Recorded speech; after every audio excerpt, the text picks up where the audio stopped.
Imagine this. You're taken hostage. Your life is in the hands of someone who could end it in an instant. Days pass, and something strange happens. You start to feel a connection with your captor. You defend them, empathize with them, and maybe even refuse to leave when given the chance. Sounds unbelievable, right? Yet this phenomenon is real.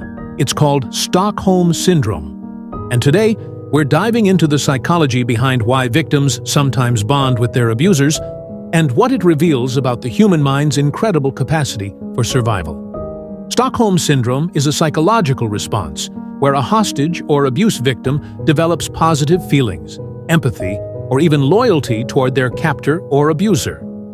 The term was coined in 1973 after a bank robbery in Stockholm, Sweden, where hostages defended their captors and refused to cooperate with authorities after being freed.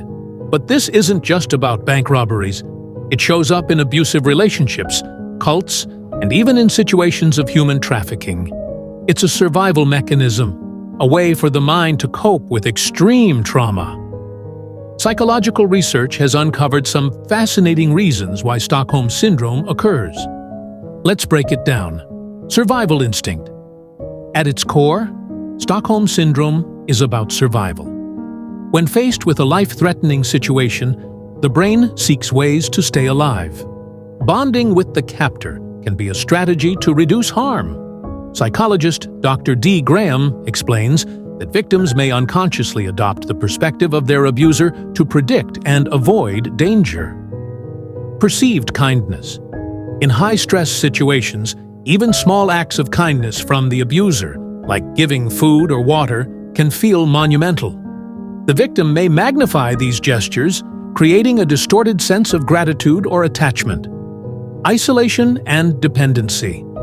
Abusers often isolate their victims, cutting them off from outside support.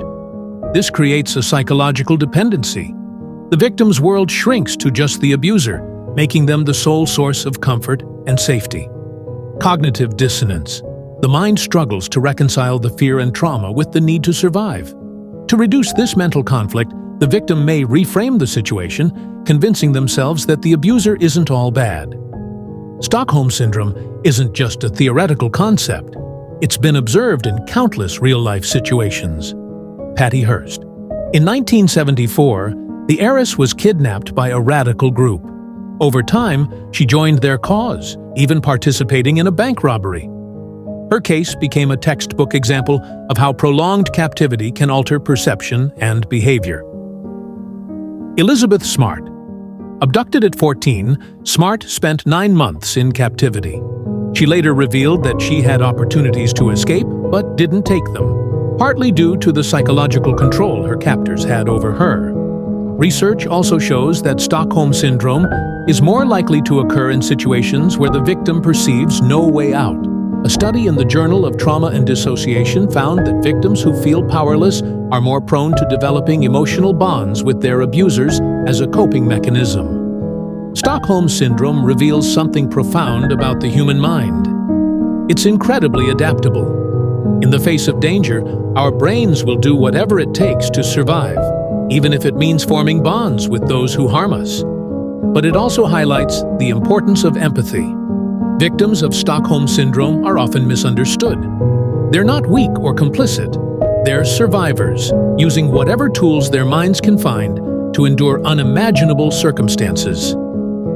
Understanding Stockholm Syndrome is the first step toward helping those affected. Here's what we can do. Avoid judgment. Victims need support, not blame. Recognizing the psychological complexity of their situation is crucial. Provide safe spaces. Rebuilding trust and independence is key.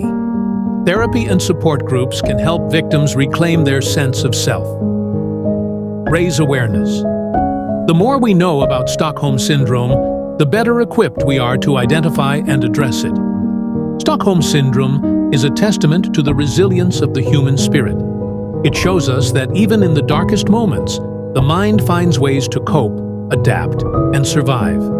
But it also reminds us of the power of connection, both for good and for ill. By understanding this phenomenon, we can better support those who've endured the unthinkable and help them find their way back to freedom. both physically and emotionally. So the next time you hear about a victim defending their abuser, remember, it's not about loyalty, it's about survival. And with compassion and understanding, we can help them heal.